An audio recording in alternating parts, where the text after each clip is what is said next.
Hola, hola, ¿cómo están? Muy buenos días, buenas tardes, buenas noches, independientemente de la hora en que vean esta presentación. El día de hoy continuamos con la segunda y última sesión del curso virtual Análisis Práctico de la Reforma Tributaria SUNAT 2024 y 2025 a cargo del doctor Mario Alba Mateusi, abogado tributarista, experto tributarista, líder de opinión, autor de diversos artículos y libros especializados en materia tributaria. Doctor Mario, ¿cómo está? Muy buenas noches. Tiene usted el micrófono habilitado. Iniciamos con Ujú. esta sesión que nos convoca para el día de hoy. Bien. Gracias, Edu, por la presentación y gracias a ustedes por participar en esta oportunidad. Vamos a desarrollar dos temas interesantes. Si tuvieran preguntas, por favor, formúlelas en cualquier momento. La idea es que esto sea un diálogo permanente y nos permite identificar oportunidades, dificultades, problemas y soluciones frente a lo que vamos a hablar. Vamos a trabajar dos temas interesantes. El primero es el fraccionamiento especial, que hasta el día de hoy no salió el reglamento, por si acaso. Entonces no hay posibilidad todavía de acogerse. Vamos a tratar de hacer la mayor cantidad de situaciones posibles que se pueden presentar con la norma tal y cual está redactada, el decreto ejecutivo 1634, viendo los pormenores y haciendo recomendaciones de cuál nos conviene, las formas de fraccionar, si es permanente, perdón, si es mejor al pago al contado, si es fraccionado, qué conviene, qué ventajas, qué desventajas pueden haber. Vamos a revisar esos detalles. Y el segundo tema que vamos a trabajar hoy día es el decreto legislativo 1669, aquel que ha generado todo un problema respecto al registro de compras, ¿no?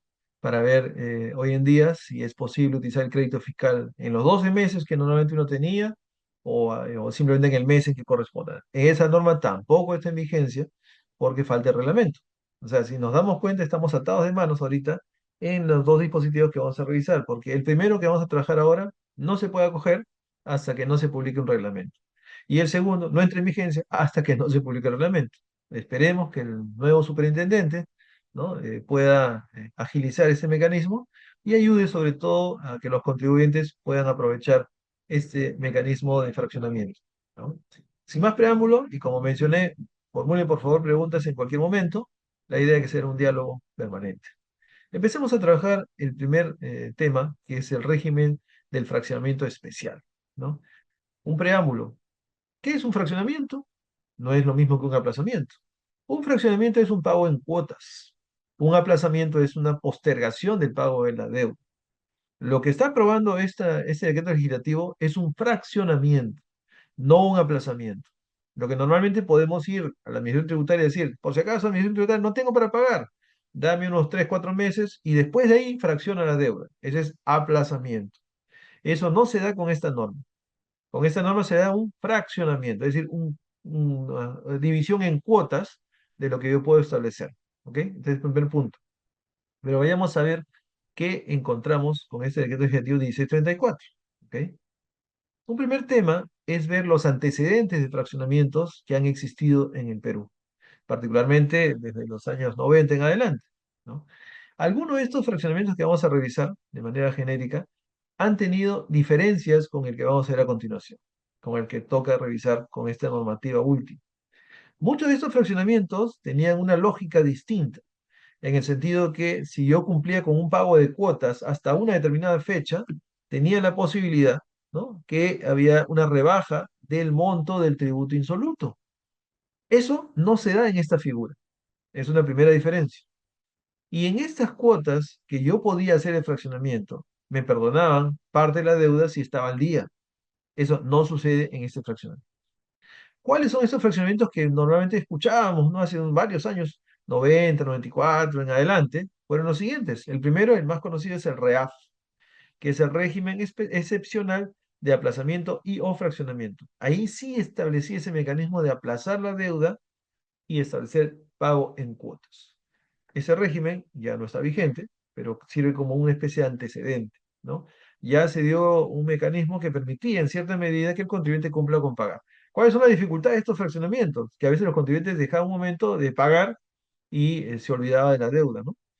¿Y qué lograba en un inicio? Paralizar la cobranza, ¿no? Porque inmediatamente mucha gente dice, pagamos 3 cuotas y después nos olvidamos, y ya paralizamos la cobranza inicial, ¿no? Algunas figuras se utilizan de esa forma. Oye, no es correcto, ¿no?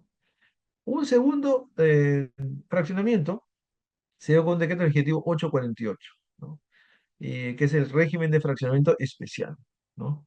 Es un fraccionamiento muy particular que se daba también en cuotas. Había mecanismos que permitían que el contribuyente cumpla con cancelar variadas, ¿no? De cuotas variadas. Un tercero fue el PER, el famoso PERT, ¿no? Que es el Programa Especial de Regulación Tributaria. Ahí me dice regularización, en regulación está un error ahí, por si acaso. Regulación tributaria, ¿no? Este también es parecido a los esquemas anteriores. Daban ventajas para que uno pueda fraccionar, ¿no? Perdonando las últimas cuotas o descontando intereses en ese caso. Como fue interesante el PERT, se estableció uno particularmente para el sector agrario y se formó el PERTA agrario, que era el Programa Extraordinario de Revolución Tributaria PERTA Agraria, solo para las entidades o empresas que están vinculadas al agro, ¿no? Entonces hay un fraccionamiento muy particular, pero solo para el concepto del agro, ¿no? Ese es el PERTA agrario que tiene como antecedente el PER, ¿no? Luego ya llegó otro mecanismo que es el REF, ¿no? El régimen especial de fraccionamiento tributario. Si te dan cuenta, todos los regímenes que vamos a observar en lo que estamos viendo acá son especiales. Porque el fraccionamiento general es el que tenemos actualmente con una resolución del año 2015, que es una la tiene, ¿no? Y hay un refinanciamiento. Esos son fraccionamientos específicos, estos son generales, pero por un tema muy puntual de normas que han buscado o perdonar deuda, o rebajar tributo, o rebajar intereses en cierta medida. Luego llegó el SEAP, ¿no? Que es el Sistema Especial de Actualización y Pago, que también tenía vinculaciones relacionadas a lo que es cancelación de deuda y dar descuentos al contribuyente, en la medida que demuestre una capacidad de pago, una verificación de conceptos, no veo problema. Y el último es el RECIT, ¿no? Que es la reactivación a través del sinceramiento de deudas tributarias. Ahora, la pregunta es, ¿por qué se dieron todos estos fraccionamientos? Vamos a ver los antecedentes, ¿ah? Si nos vamos al año 1992, siglo pasado, ¿no? Hubo un decreto ley 25859 que aprobó un texto del Código Tributario en el año 92. Y en ese Código Tributario, aunque parezca inverosímil y lógico, existía una tasa de interés moratorio del 7% mensual. ¿Se imaginan? 7% mensual. Y además se calculaba una tasa de interés inicial, que era el 30% de la tasa de interés moratorio, lo cual significa 30% de 7, 2,1. Entonces, si yo tenía una deuda, vamos a calcularla, aplicabas el interés inicial por única vez, de 2,1, más el interés moratorio de 7% por mes, y además una traba tremenda. 31 de diciembre se capitalizaba la deuda. ¿Qué significa eso? Que tenía que sumar intereses más capital, y al 31 de diciembre se formaba una nueva base y al 1 de enero otra vez interés. Ese es el problema que ha generado hasta el día de hoy muchas deudas impagables. Deudas que eran 500 soles se convirtieron en 7.000, 10.000, 12.000. ¿Por qué? Por los intereses capitalizados. Entonces, frente a ese hecho, ya se dejó sin efecto la capitalización a partir del 2004, 2005 aproximadamente, ya no hay capitalización, ¿no?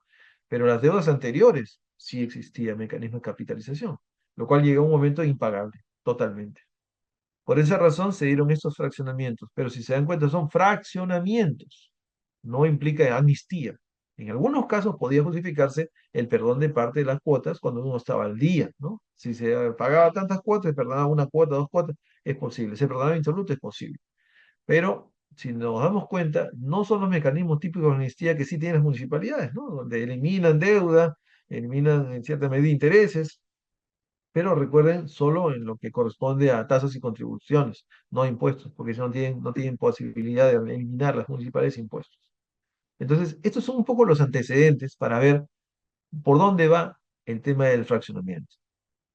Entonces, esta lógica del fraccionamiento actual lo que busca es decirte, tú contribuyente, si te acoges a este fraccionamiento, te vamos a dar facilidades para pago, pero no eliminamos deuda.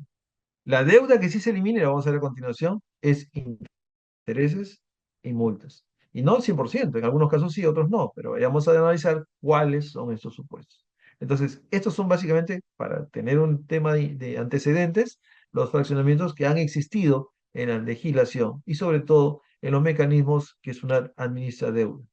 Son, recuerden, el REAF, que es el régimen excepcional de aplazamiento y o fraccionamiento; el segundo, el régimen de fraccionamiento especial; el tercero, el PER, que es el programa especial de regulación tributaria; El cuarto, el PERTA, ¿no? PERTA agraria, que es básicamente el Programa Extraordinario de Revolución Tributaria, pero para la zona agraria, específicamente para empresas que estén relacionadas con el tema de agro. El REF, que es el régimen especial de fraccionamiento tributario.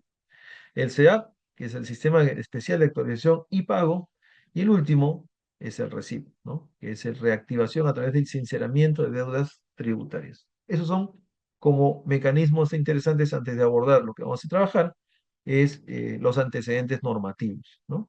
Que nos sirven sobre todo para entender por qué se está dando esta figura. Quizás de acá a unos años más, si el fraccionamiento que estamos analizando ingrese acá como otro más, y luego se dé otro y otro suficiente. La idea a futuro es que la misión tributaria no llegue, por lo menos, a que la deuda se incremente y particularmente dar facilidades para cancelar. El problema es que a veces hay mecanismos que no permiten los pagos rápidos, oportunos o crisis también, ¿no? Son dificultades que vamos a observar. Ahora, el decreto legislativo 1634 se dictó al amparo de las facultades legislativas otorgadas por el Congreso. El Congreso de la República, recuerden, dictó una ley que fue la que otorgó las facultades legislativas, ¿no? Al Ejecutivo, y este tuvo hasta el día 3 de octubre para publicar todos sus decretos legislativos relacionados con los temas materia de eh, la delegación de facultades. Hay uno o dos temas nada más que no se han trabajado. Uno era básicamente el tema de verificar eh, si había o no la renovación o desaparición de algún régimen tributario. Se han mantenido todavía, tenemos RUS, Red General, MIPE, ya no se ha cambiado. Y había unos casos puntuales del Código Tributario que tampoco se ha cambiado. O sea, es decir, esos elementos no han sido modificados, ¿no? Pero el 1634 es un decreto legislativo que el Ejecutivo dictó en cumplimiento de las facultades otorgadas por el Congreso. ¿Y cuál es el objeto de este decreto legislativo? Aquí parte todo el asunto, ¿no? Lo que busca es regular un fraccionamiento especial para deudas tributarias administradas por la SUNAT que constituyen ingresos de tesoro público. De ahí vamos a darnos cuenta, este fraccionamiento no toma en cuenta deudas municipales, no toma en cuenta deudas administrativas, ¿no? Que cobran las otras entidades públicas o multas de otras instituciones públicas.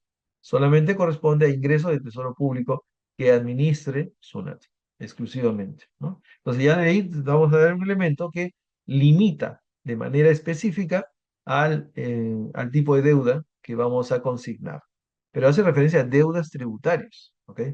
La pregunta es, ¿cuándo hablamos de una deuda tributaria? Es una deuda que es exigible, ¿no? Por ejemplo, yo presento mi declaración jurada de impuesto de renta como empresa, pasa el vencimiento, no pago, me notifican una orden de pago, no la cancelo y ya después del vencimiento de los 3 días para la orden de pago ya es exigible. O me notifican, en un proceso de fiscalización, una resolución de determinación, cuento a partir del día siguiente, los 20 días hábiles, no tengo una respuesta, pero no planteo ningún recurso de reclamación y a los 20 días hábiles ya queda consentida la resolución de determinación y obviamente ya es deuda exigible.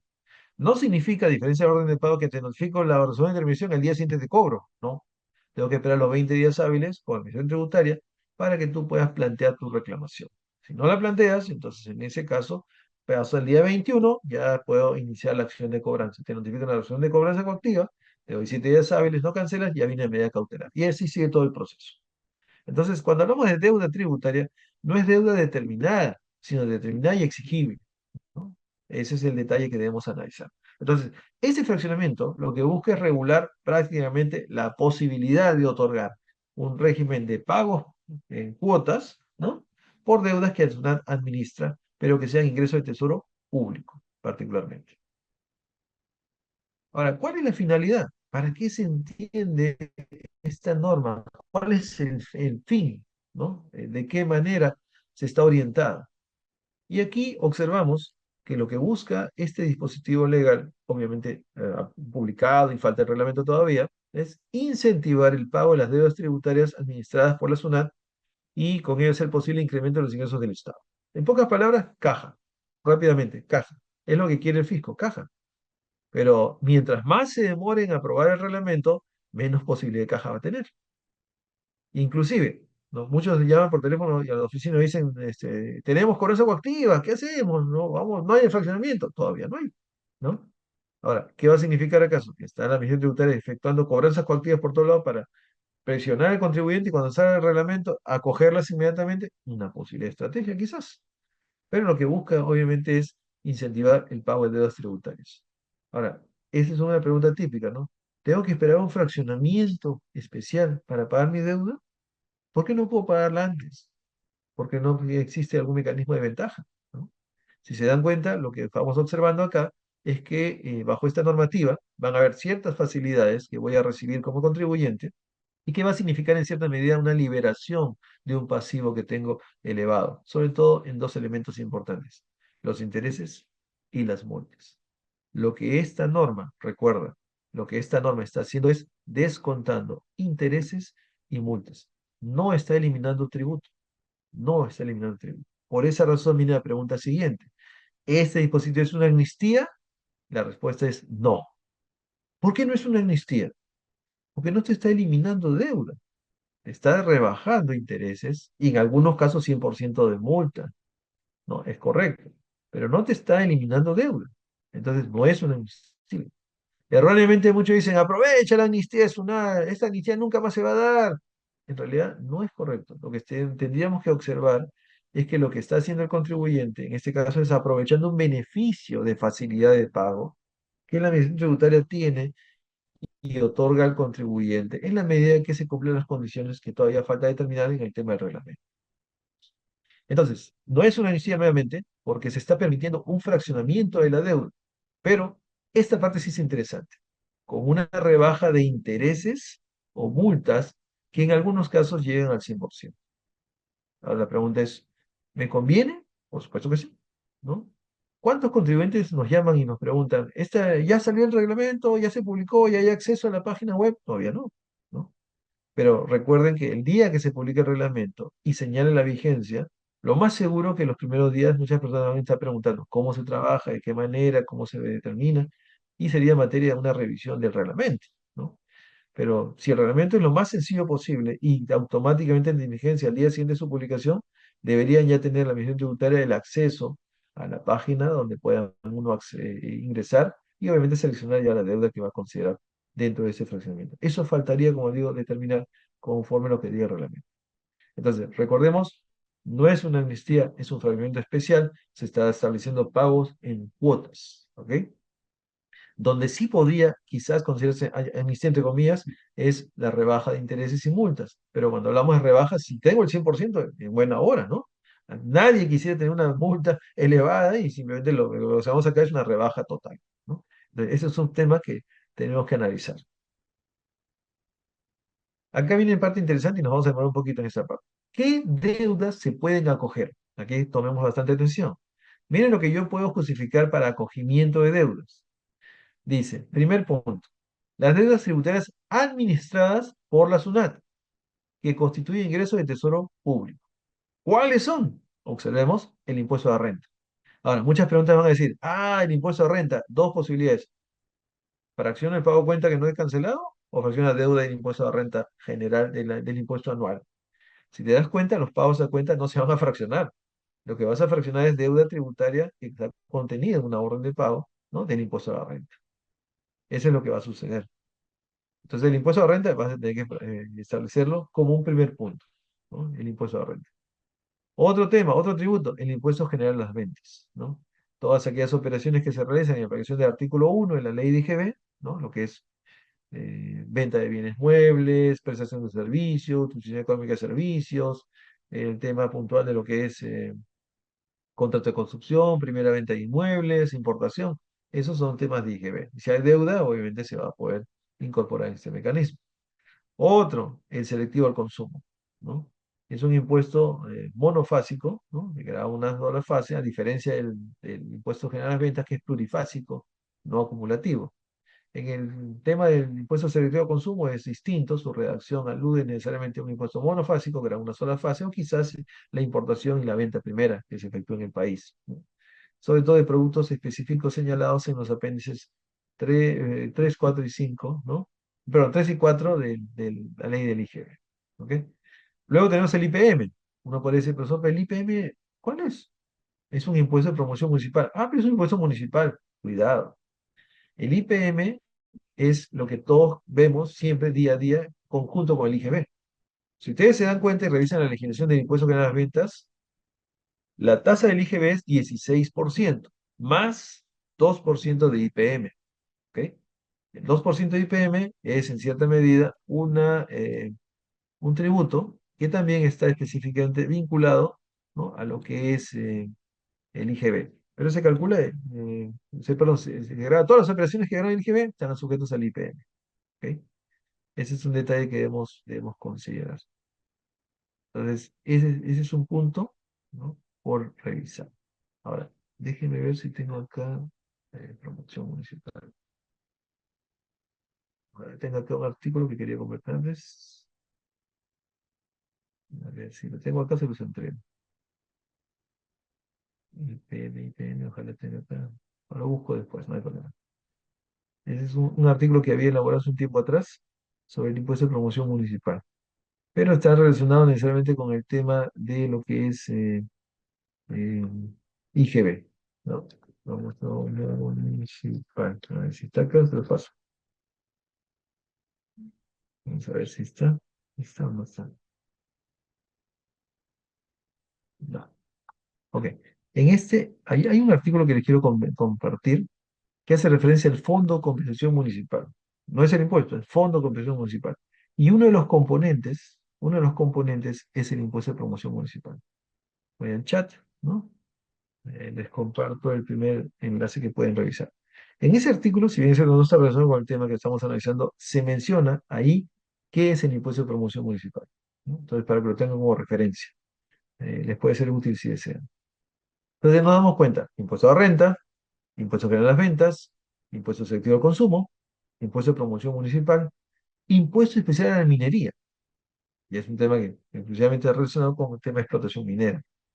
Los derechos arancelarios, es decir, lo que cobran aduanas cada vez que uno importa bienes, ¿no? Además del IGB y la percepción de importación de bienes, se cobran derechos arancelarios, que son los porcentajes que, de acuerdo a tablas, aduanas establecen, y entre otros, ¿no? Ese entre otros faltaría el reglamento que me determine qué se entiende por entre otros, ¿no? Ahí tendría que determinarse. Pero miren la parte interesante aquí, tomemos bastante atención. Todas las deudas que estamos analizando tiene que ser exigible. Recuerden, exigible hasta el 31 de diciembre de 2023. Entonces, una pregunta típica. Por eso tengo deuda del año 23 del impuesto a renta que declaré en el año 24. ¿Esa deuda se incluye? No. ¿Por qué?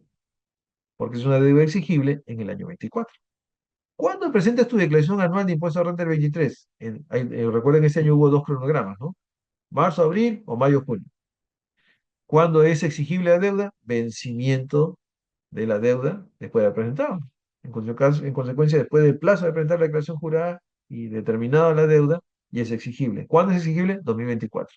Correspondencia imposible considerarla en el caso de la deuda exigible al 23.